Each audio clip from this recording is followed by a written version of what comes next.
Senhor, eu quero te entregar para esse momento. Eu te agradeço pela vida do nosso bispo, Flávio. Pedir a tua unção, Senhor, nesse momento, que realmente a gente possa trazer a tua mensagem de forma relevante, poderosa e transformadora, Senhor, na vida da nossa juventude. É isso que nós pedimos, Senhor. Em nome de Jesus. Amém. Olá, pessoal, bem-vindos a mais um podcast do ArcaCast Paz. A gente está muito feliz essa tarde de noite aqui gravando, depois vocês vão assistir em qualquer horário aí na sua casa. Vamos seguir com o nosso podcast aqui, A Arte de Sabotar a Própria Vida, nosso Bispo Miguel Shoa. E hoje a gente tem o privilégio de ter a presença do nosso Bispo Flávio aqui com a gente. Bispo, seja muito bem-vindo. Obrigado, meu querido. É um privilégio, uma alegria estar aqui partilhando com vocês dessa igreja e também de um livro tão maravilhoso, né, com temas relevantes para a nossa vida o tempo inteiro. Obrigado pelo convite. Que bom. Hoje a gente vai falar sobre chamado. E assim, antes de a gente entrar em alguns assuntos, eu queria perguntar um pouco. Eu sei que, com certeza, o seu chamado deve ter uma história muito longa, né? Mas É se longa. você pudesse falar Precisa um pouco, muito podcast. falar um pouco assim, como foi o seu chamado, como foi digeri-lo na sua vida, quais foram, vamos dizer assim, algo determinante para você compreender o seu chamado. Eu vou tentar resumir brevemente em alguns pontos. Toda a minha vida eu sempre trabalhei em liderança, desde a minha vida profissional, amizade, tudo, sempre tive no meio da liderança. Mas conhecendo a Cristo na Paraíba, através de movimentos evangelísticos, eu cheguei ao movimento de Cursilho, e o Cursilho de Cristandade ele foi crucial, onde eu fui chamado para dar a primeira palestra, né, que nós chamamos de Rolho, e eu fui pegando gosto por aquilo, né, fui me animando, e dentro da igreja as oportunidades foram sendo guiadas para liderar, mas eu nunca havia pensado em ser um líder clerical, em ser ordenado, sempre focado em liderar onde surgisse a necessidade. Também liderei juventude, junto com uma equipe de jovens. Eu era o velho nos jovens, liderando, né? Pastor na época Sou fazia eu isso. hoje. Mas eu era um pouco, quase a sua idade, mais ou menos. Não, eu era mais velho que você já. Você é jovem comparado com isso. Mas durante um período, eu já fazendo seminário, a minha intenção para seminário era o ensino. Eu até anoto lá no Seminário Batista, quando eu comecei. Por que você quer fazer seminário? Eu digo, para o ensino. E pronto, ali eu fiquei dedicado ao ensino. Gosto muito do ensino, mas eu trabalhava com representação de medicamentos e eu conversava com muitas pessoas, gastava muito tempo no consultório e eu aproveitava aquele tempo para falar de Jesus, assim, conforme dava. E as pessoas foram pegando afinidade e começaram a me, pastor, eu não, pelo amor de Deus, não sou pastor. Tomava aquele susto, não. O pessoal chegava para mim na igreja, não sou pastor. E aí o ministério foi aquela luta cercando, eu achando, poxa, não é isso, estou para ensino. E cada vez mais as pessoas falando, pastor Flávio, não sei o quê. Até um dia eu que entrei já em seminário e eu comecei a entrar naquele conflito interno. Eu disse, Senhor, saí da minha casa. Para quem conhece uma pessoa, eu morava em Mangabeira e a igreja era lá em Tambiá. E eu saí de carro sozinho aquele dia para a igreja. E eu disse, Senhor, hoje eu quero assim. O Senhor já me falou, tem me falado muito, mas não estou convencido não. Hoje eu preciso, estou angustiado, uma resposta definitiva. É Gideão, né? É um Gideão, né? Um pouquinho mais crente do que Gideão naquele sentido, mas estilo Gideão mesmo, olha lá. E eu fiz nesse sentido, digo, Senhor, se eu chegar lá, o Senhor me usa um anjo, manda alguém vir confirmar esse ministério. E durante o trajeto eu esqueci. Da Mangabeira até lá esqueci. Quando eu estaciono aí a reverenda Ive, que na época era da juventude, também minha amiga de muito tempo também na igreja, ela atravessou a rua correndo, eu descendo do carro, ela disse, Flávio, diga, fala, Ivinha. Nem eu nem ela pensávamos em ordenação pastoral naquela época. E ela disse, você lembra que um dia você falou que o chamado pastoral tem que ser confirmado pela igreja? Eu disse, lembro, mas tudo bem. Aí ela disse, eu vejo isso em você. Aí caiu a ficha que eu tinha falado com Deus lá atrás. E ela disse uma coisa que para mim foi intrigante, que a mãe dela não era da igreja, a mãe dela naquele momento não era cristã. Disse, a minha mãe também vê isso em você. Eu só tive na casa dela uma vez. Mas eu entendi naquele dia e comecei então a focar com os olhos mais para o ministério. Aí o reverendo Souza chegou, deu um empurrão com a junta, colocando na postulância, e aí o chamado vem sendo confirmado a cada dia. Mas para resumir, como você disse, é longo, foi mais ou menos assim. Isso não aconteceu rápido, não, foi um período longo. Né? Cursilho, palestras, decúrias, cuidado com pessoas, e aí foi sendo formado aos poucos. Tem uma coisa assim que eu sempre pergunto, porque às vezes as pessoas pensam assim, né, que o fim é a ordenação, né, é o encontro, né, da vocação com o ministério, né? Mas como foi os desafios a nível pessoal, essa luta interior, né? Que o livro fala sobre isso, né? Sobre a gente sabotar, né, o nosso chamado, né? Eu acredito que os maiores desafios que eu tive, e eu tive muitas lutas a cada momento. A primeira foi essa, né? Eu já havia entendido, mas eu estava me auto-sabotando, dizendo que não, até que eu fiz, creio que pelo Espírito Santo levado, como vem de cima, como diz o Bispo Miguel, fui levado a tomar essa atitude para mim mesmo, porque Deus já sabia disso, então mais para mim mesmo. E depois do ministério já caminhando, foram os desafios de ser capaz ou não. Eu era uma pessoa que falava em público, eu já dei palestras em empresas, eu treinava equipes, mas eu entendia que o evangelho é uma coisa muito séria, e eu digo, será que eu estou pronto para isso? Né? Quem sou eu? E vários conflitos foram acontecendo. Então, cada etapa. Para a postulância, essa eu aceitei um pouco mais rápido, que foi resultado desse começo. Aí, quando chegou o diaconato, eu disse, não, ainda é muito cedo.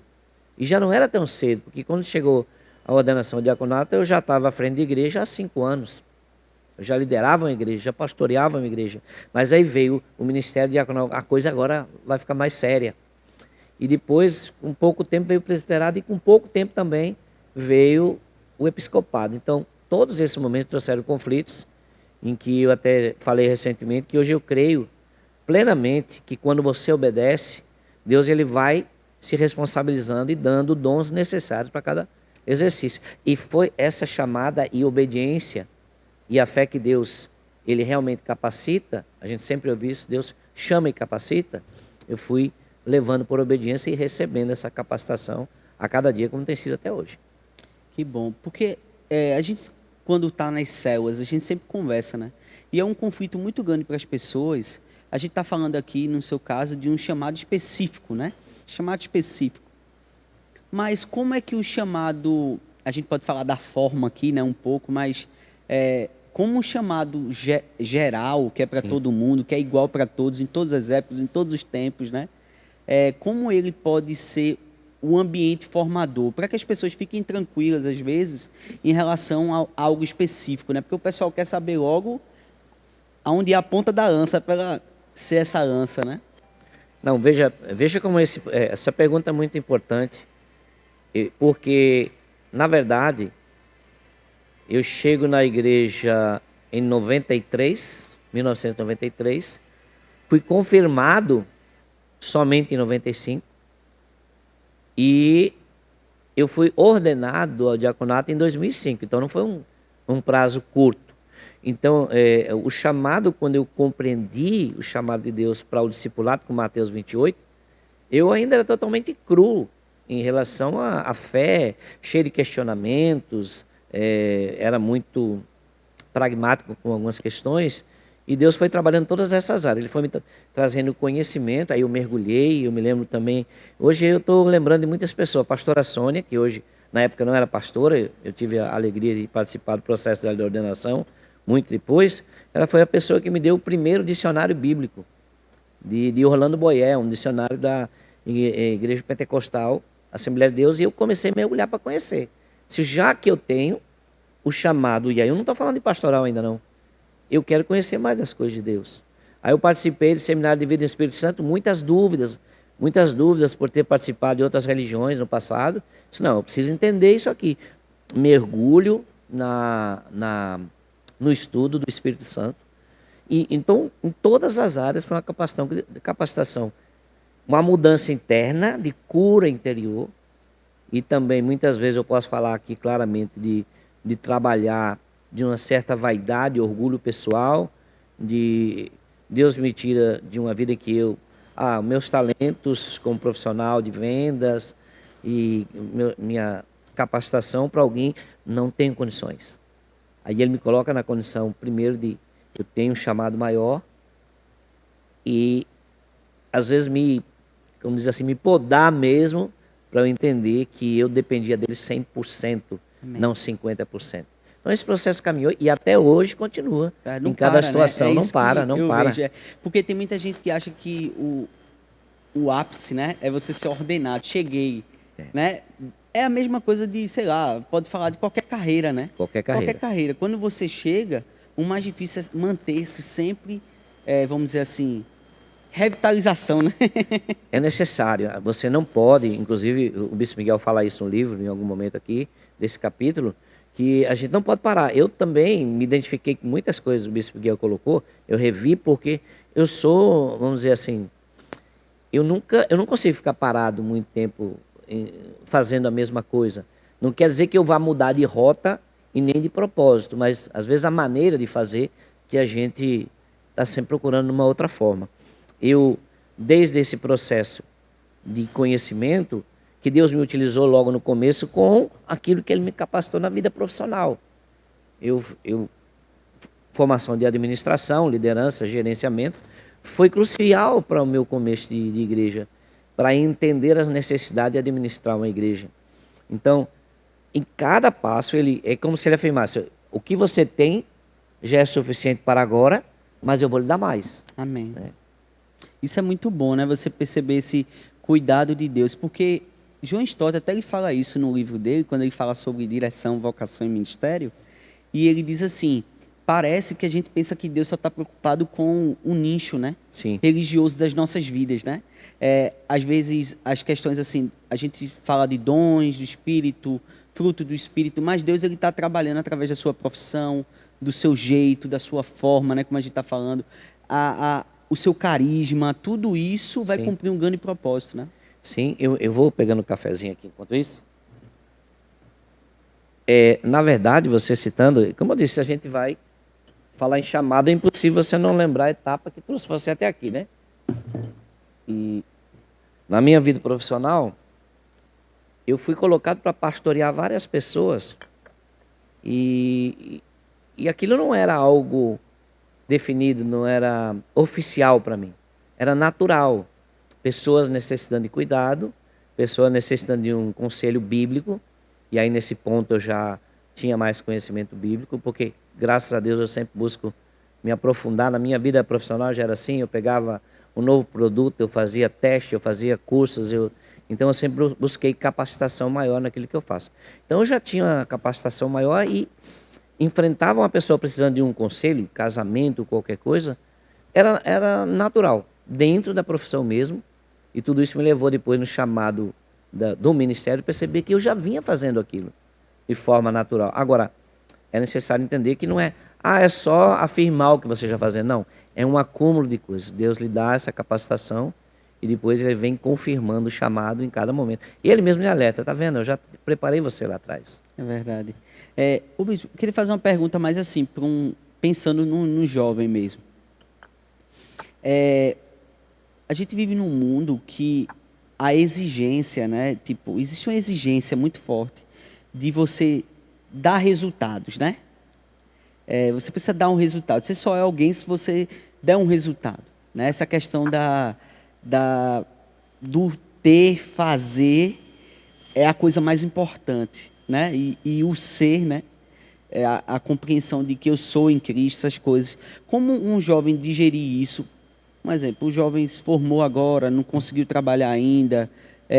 As pessoas que ele vê no Instagram, em qualquer lugar, são pessoas que já conquistaram algo, já se realizaram em algo, já têm um salário bom, e eles estão começando, e eles se veem não capazes de exercer aquele... Porque, de alguma forma, um ministério, ele passa não só por uma ação religiosa, né? Mas uma ação também, como a gente atua no mundo também, né? Sim, com certeza.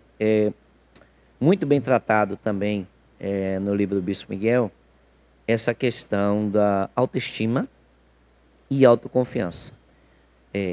O que acontece na nossa vida pessoal, ela vai reverberar, ecoar na sua vida ministerial.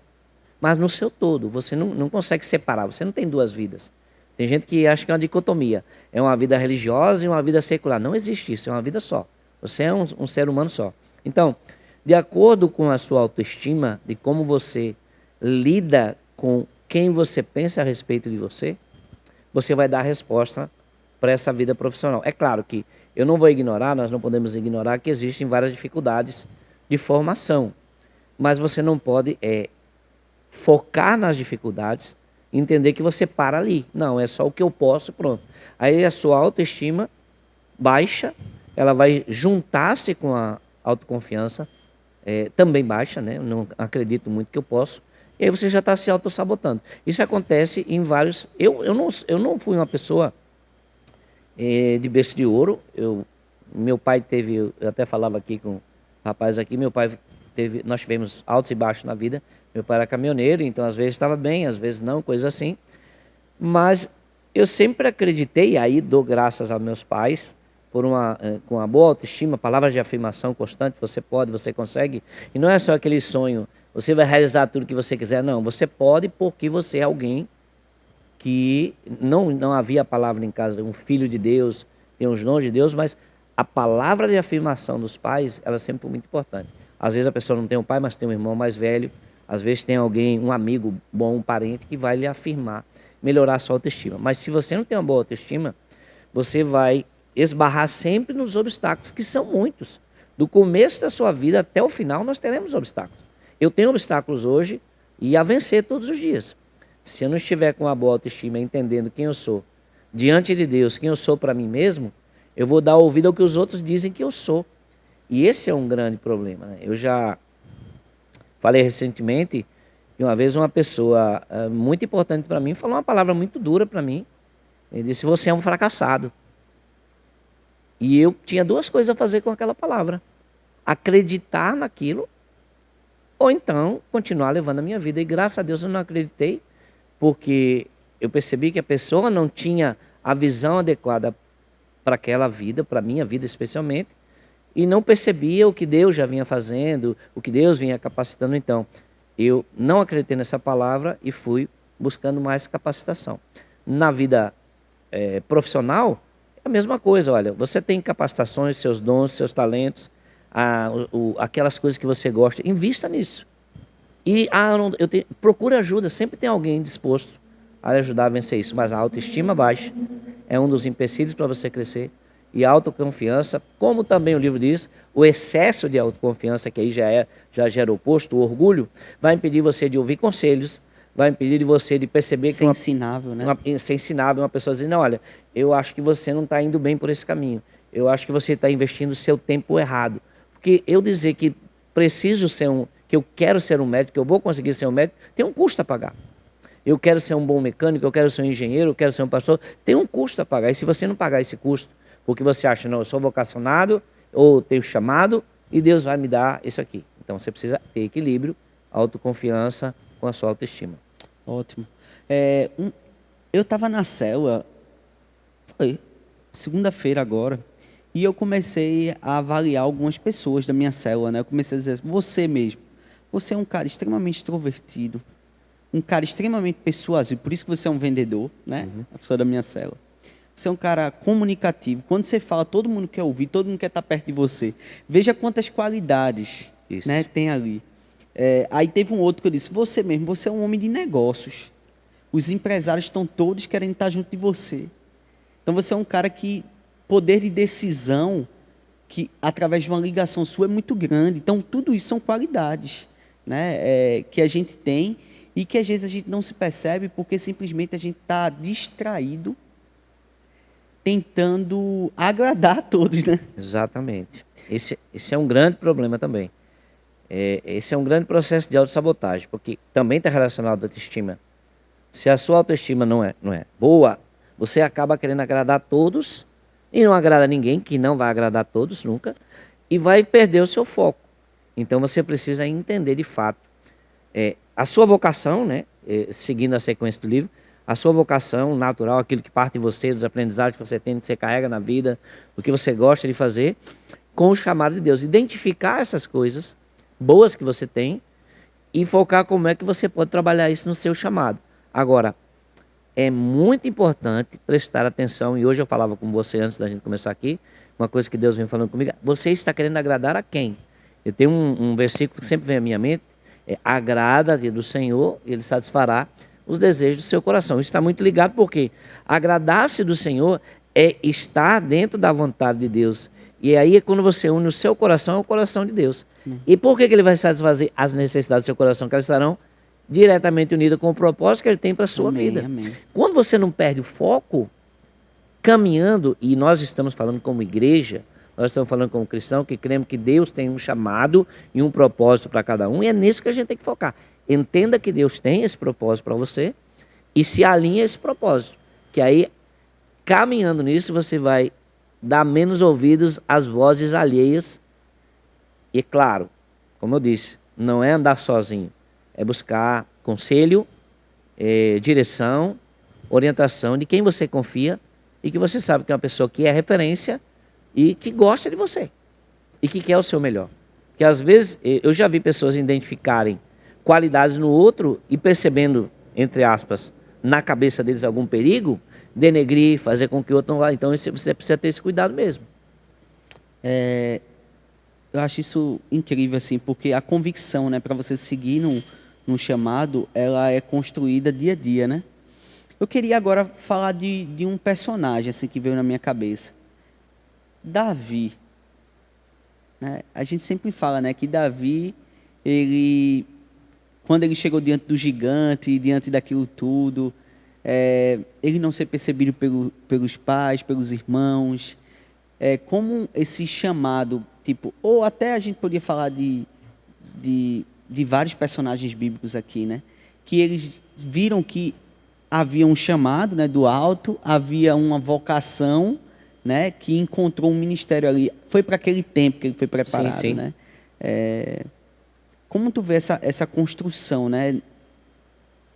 Porque, às vezes, o próprio discurso ele pode ser um discurso manipulador para a gente mesmo. A gente pode ir para uma igreja, ouvir um sermão, um exemplo, sermão nosso, e a pessoa absorver como uma forma de vítima, né? Sempre nos outros, os outros que falam, os outros que atrapalham, os outros que não deixam chegar lá. Sim. Né? A culpa é sempre do outro. A culpa é sempre do outro, né? É igual a pessoa que tem 6 casamentos, um homem, vamos dizendo, mas a culpa é sempre das mulheres. Exato. É porque, assim, eu acho que se Davi chegasse diante de Golias, ele não, eu não vou fazer, porque nunca acreditaram em mim mesmo, eu também não acredito em mim, então eu não vou jogar essa pedra nele, né? Então, como é que a gente...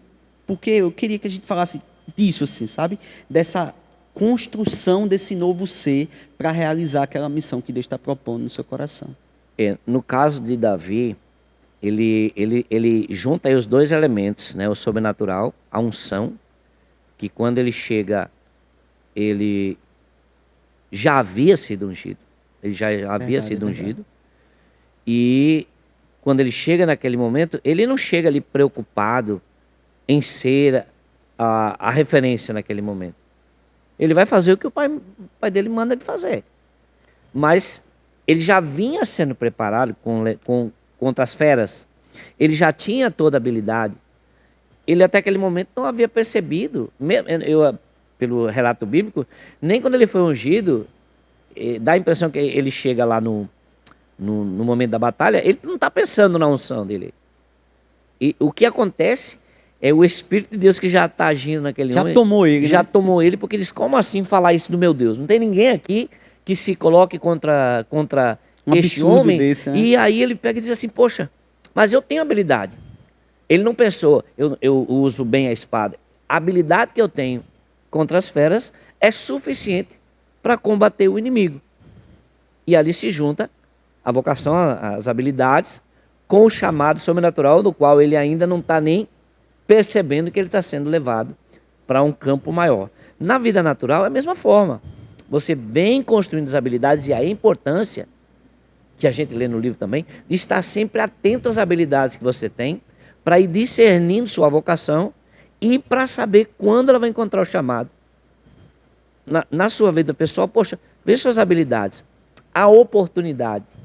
Várias vezes, se você prestar atenção, talvez quem esteja nos vendo agora, vai perceber que várias vezes já foi colocado numa situação igual a de Davi, onde poderia colocar a sua vocação, as suas habilidades ao encontro do chamado, mas não fez por autossabotagem. Acreditou que não poderia, não, igual os outros. Pô, esses homens todos aqui são guerreiros valentes, logo eu vou poder? Não. Deus chama, capacita e Ele dá. São indivíduos, cada um de nós é uma pessoa. Eu não posso, aí, principalmente adolescente, jovem, tem muita tendência de ir pela galera, né? Esse não é o momento de ir pela galera, esse é o momento de perceber, Deus está me chamando para algo especial. Todos estão indo para esse lado, sim, mas eu não tenho que ir para esse lado. Eu tenho agora um chamado sobrenatural que está juntando as habilidades que Ele já me deu e eu vou encará-la agora. Olha, o que vai acontecer, se você já foi ungido ou não, é a sua história que vai dizer. Você não pode perder a oportunidade de dizer, eu tenho habilidade para isso, eu vou executar. Às vezes, num bom emprego. Vou citar aqui para vocês uma história. Quando muito jovem, eu quis começar a trabalhar muito cedo. Eu comecei a trabalhar, assim, no restaurante do meu tio, com 12 anos, coisas assim, ajudando. Mas, aos 14, eu fui trabalhar fora, contra a vontade do meu pai. Ele só queria que eu estudasse, mas eu não aguentava ser o último da fila dos homens e receber dinheiro no fim de semana, que era o restinho. Aí eu fui trabalhar, e por acaso numa profissão que ele tinha trabalhado no posto. Quando eu fui crescendo, fui buscando, conhecendo, de um emprego fui conhecendo outra pessoa, fazendo bem aquilo que eu sabia, que eu aprendi na minha casa, que era organizar e limpar bem os lugares. Eu sempre chegava, organizava, limpava, ganhava os olhos das pessoas. Eu acabei chegando em algumas empresas, tinha muitas habilidades, mas na época era datilografia, era essencial. Eu sabia datilografar, mas não era técnico, eu nunca tinha feito um curso. Então eu dizia, não, você sabe datilografia? Eu dizia, não. Perdia logo. Eu disse, não, peraí, eu vou treinar esse negócio. Aí tinha uma Remington 100, a maquininha desse tamanho, comecei a treinar, eu não fui para as empresas, primeira que disse, sabe datilografia? Eu sei. Eu já tinha aquilo, mas eu estava me auto-sabotando. Ah, mas e você já trabalhou? Eu preciso ver como vocês trabalham nessa empresa. Eu não perdi mais oportunidade a partir dali. Entendeu? Eu vinha me auto-sabotando com a capacidade já em mim. É verdade. Isso é um perigo. Isso é um perigo muito grande. Eu vejo que às vezes os jovens, eles sonham em chegar nos lugares. Eles sonham realizar algo, né? Mas às vezes eles não se propõem a cuidar do agora. Isso. Né? Cuidar do agora, como você disse, assim, eu me auto-sabotei ali porque disse que não sabia. Mas, na verdade, o que existia é o seguinte, eu precisava saber um pouco mais sobre aquilo, mas eu já me deixei levar pela minha autoestima baixa, né? Isso. Porque eu sempre tive um senso crítico de verdade e justiça. Então, assim, na minha cabeça era, eles estão dizendo se eu sou um datilógrafo. Eu não sou. Eu preciso chegar lá. Eu não tinha o curso técnico, não tinha condição de fazer, mas eu conseguia digitar, então, datilografar. Aí eu fui me aprimorar naquele negócio. E assim, aprendi. O importante é isso, aprenda no começo. Toda a minha vida profissional, todo o produto novo que eu começava a vender, eu mergulhava nele para saber bem. Porque eu entendi que, ao contrário do que muitas vezes muita gente pensa, ser um vendedor não é só falar bem. É satisfazer a necessidade do seu cliente. É trazer algo que ele vai... Então eu tinha que saber todas as áreas do novo produto para dar a melhor resposta à pessoa. Então eu sempre fui buscando me aprimorar. Entendi logo, se eu quero ser um bom profissional, eu vou me aprimorar. Eu não perco tempo, o que é que eu preciso fazer? Tem custo, mas tem que ter o foco também para você manter. Amém. Eu, aqui num culto de domingo, quando eu preguei sobre chamado, né? Você, socorro, estou sabotando, né, o meu chamado. Eu falei uma coisa, olha, se você ficar ali na zona de conforto, né, você ficar naquele lugar, sei lá, a zona de conforto pode ser vários lugares. Pode você dizer, eu não sou capaz, eu não sou tão bom para fazer isso. Pode ser, eu não sei muito bem o que eu quero para mim. Pode ser várias coisas. Pode ser, eu até falei aqui, eu falei assim, você pode estar empanturrado dentro de um quarto, sem fazer nada, sem progredir para nada, simplesmente porque você está com medo de não dar certo, medo de não atender a expectativa, né? Do outro. A expectativa dos outros, dos seus pais, às vezes é dos pais, né? E você aceitar, como é que muda esse olhar de Deus, sabe? Esse olhar de Deus. como é que ele muda? Porque eu acho que a postura de Davi é muito assim. Eu acho que ele pensou assim, poxa, se eu já derrubei um leão, se eu já fiz isso, Deus estava comigo ali quando ninguém estava me olhando, eu agora vou fazer isso com todo mundo me olhando, né? Como você, nos bastidores você é formado, né? É, Para quando você subir num palco, entre aspas, né? sim. Vá precisar de uma ação, você já foi formado, né, em Deus, né? Agora é interessante, Carlinhos, porque Davi, ele tinha toda essa capacitação, ele sabia, mas ele não vai em nome dele, Verdade. né? Ele vai em nome do Senhor. Ele tinha essa consciência. Davi, se você olhar o chamado de Davi para acompanhar Saul antes desse momento, ele é chamado para tocar a harpa e espantar os maus espíritos, né? Espantar, alguns chamando o Espírito de Deus, que havia a crença judaica que, assim, tudo vem de Deus, o espírito mal vem de Deus, essa coisa toda. Então, vai espantar o espírito mal. Quando ele tocava, o espírito mal sumia. Ele foi chamado para isso. Então, tá clara a intimidade com Deus. E aí, a gente precisa entender que você pode ter toda a capacitação, todo o curso, formação, mas Até a unção, né? até unção, mas da vocação para o chamado é necessária intimidade com Deus. Porque é só quando você tem intimidade que você reconhece a voz de Deus. Senão você vai reconhecer a sua voz, do que eu posso, eu tenho condições, eu tenho formação. Aí é o outro lado, o oposto da baixa autoestima e da falta de autoconfiança. Aí você tem confiança em excesso e orgulho. E o orgulho precede a queda. Então é um equilíbrio. Quando eu entendo um e quando o outro, quando Deus fala comigo, mostra que eu tenho capacitações, mas que eu dependo dele. Amém. O chamado tem que ser 100% dependente de Deus. Ele vai ser confirmado pela igreja, vai ser confirmado pelas pessoas ao redor, mas quem bate o martelo no seu chamado, e às vezes sobrenatural, é Deus. Aí é outro limite que você precisa estar atento. Então, nem tanto mar, nem tanto a terra, né, a gente diz. É um equilíbrio. Isso para tudo na vida. Você não pode viver radicalmente para um lado, radicalmente para um lado, ao outro. Tudo você tem que ter um certo equilíbrio. Até, entre aspas, entendam bem o que eu vou dizer, cristianismo em excesso pode ser prejudicial. Mas não tem até o cristianismo radical, sim, mas eu estou falando de vida com Deus radical, dentro de uma base de doutrina, é uma coisa, você tem que ser radical, nesse sentido. Aprofundar-se a raiz, manter-se dentro daquela raiz. Mas se eu olhar somente, se eu tiver um olhar somente da minha perspectiva cristã, eu nunca vou poder entender alguém que precisa vir para o meu lado e entender o cristianismo. Eu às vezes preciso, não é fazer o que os outros fazem, não é negociar a minha fé, não é negociar a minha doutrina, mas com sabedoria entender o olhar do outro para que ele possa receber o olhar que vem de Deus. Exatamente. Religiosidade, né? Então isso é religiosidade, e aí é prejudicial. Ô Bispo, para encerrar, eu não sei porquê, mas eu mesmo, tipo, quando eu tive o meu chamado, assim, específico para ser pastor, eu tinha 15 anos, né? E, assim, a maioria dos jovens já sabe, assim, mas eu lembro que eu estava num acampamento e o cara chegou para mim, assim, e ele falou uma coisa que foi muito importante para mim. Ele disse assim, olha, Deus está lhe chamando para ser pastor, para fazer missões em nome dele, mas eu queria que você ficasse tranquilo, porque você é um jovem.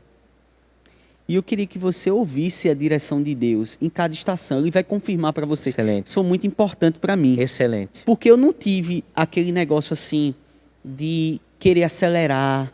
Excelente. Né? A forma como ele falou. E a forma como Deus ia confirmando para mim. Porque Deus vai confirmando, né?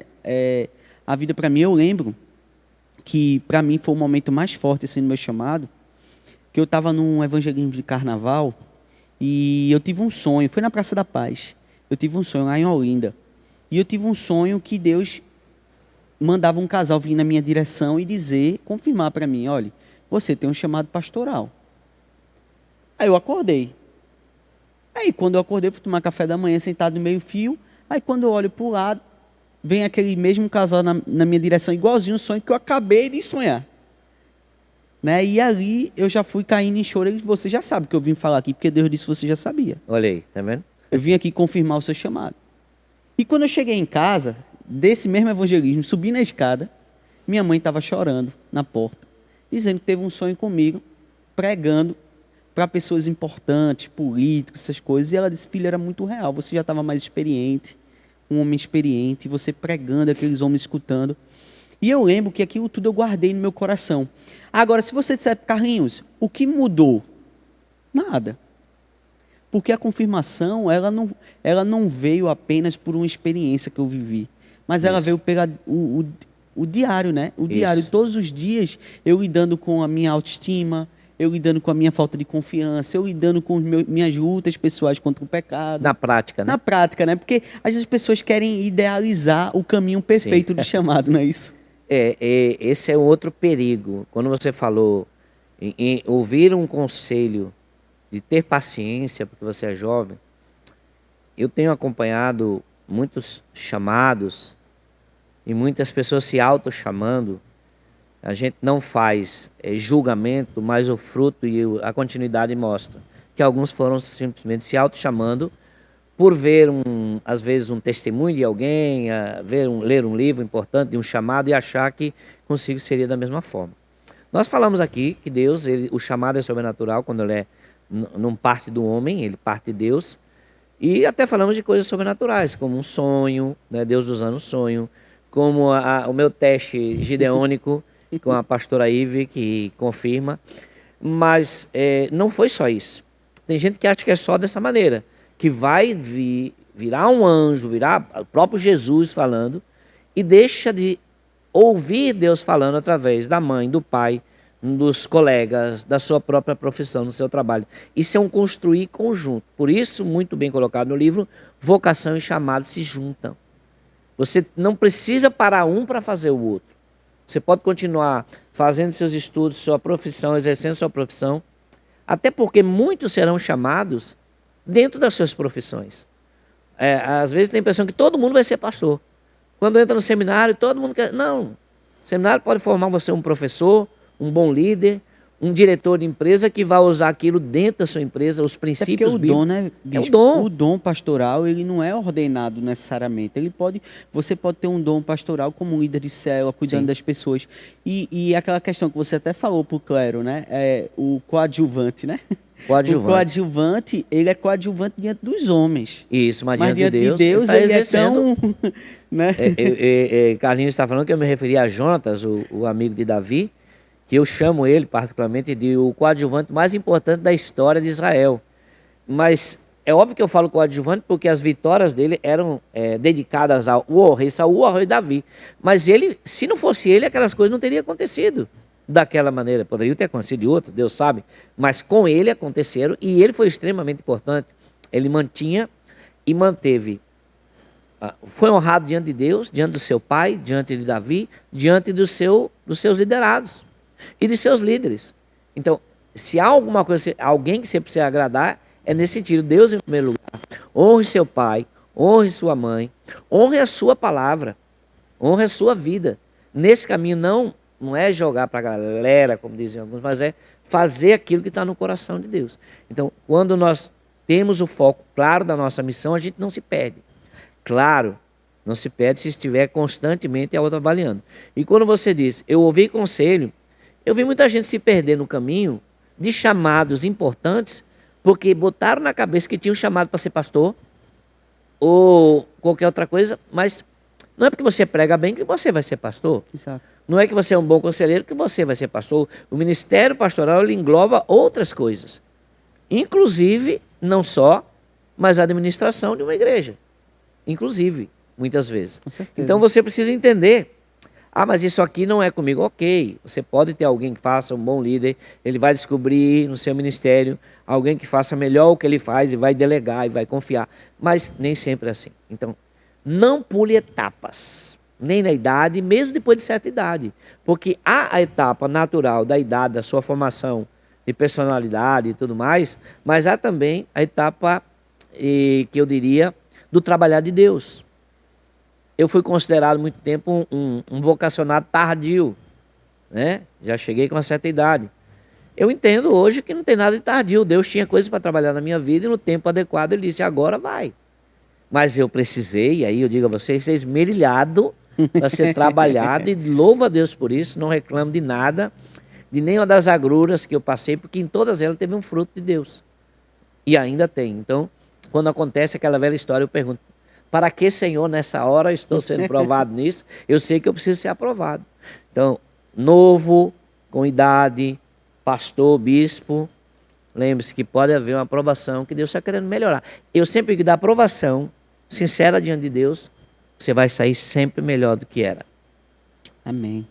Amém, gente. Eu acho que... Quer falar alguma coisa, bicho? Acrescentar algo que eu acho que, para mim, foi maravilhoso. Não. Eu acho que você englobou muita coisa. É claro, fica à vontade, né? Se depois alguém quiser fazer alguma pergunta. Eu queria fazer aqui... Não foi combinado pelo Bispo Miguel, não, viu, gente?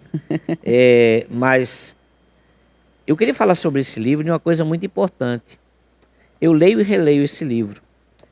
Na época do cursilho, eu já faz muito tempo que eu não participo de um cursilho, nós tínhamos um guia, chamava-se Guia do Peregrino, que era um livrinho pequeno de bolso, você poderia levar para qualquer lugar, onde você tinha a intenção de ler diariamente, de dia e de noite, tinha passagens bíblicas, orientações, mas tinha uma autorreflexão. Estou amando a Deus acima de todas as coisas, estou amando. Então tinha uma série de reflexões, de autorreflexões que lhe ajudavam a peregrinar na vida cristã. Eu amo aquele livrinho. Eu até escrevi não seria um plágio, mas na mesma linha depois. E eu diria que esse livro aqui, para quem quer viver de forma intencional, evitando de se autossabotar, é o guia contra a autossabotagem. Não é um livro para ser lido uma vez e ser largado, porque nós estamos lendo outra vez para a nossa série de sermões, obviamente que eu reli aqui para conversar com você, e sempre você cresce. Isso eu quero chamar você também, o mesmo exemplo é o seu chamado. Não desperdice nada do que você já aprendeu, não esqueça do que você aprendeu, que às vezes eu me espanto, poxa, fulano já passou por tudo isso e parece que não aprendeu nada. Quer viver bem na vida? Mantenha aquilo que você aprendeu, o bom e o ruim, para não repetir o que é ruim, mesmo que aprendeu com você ou com os outros.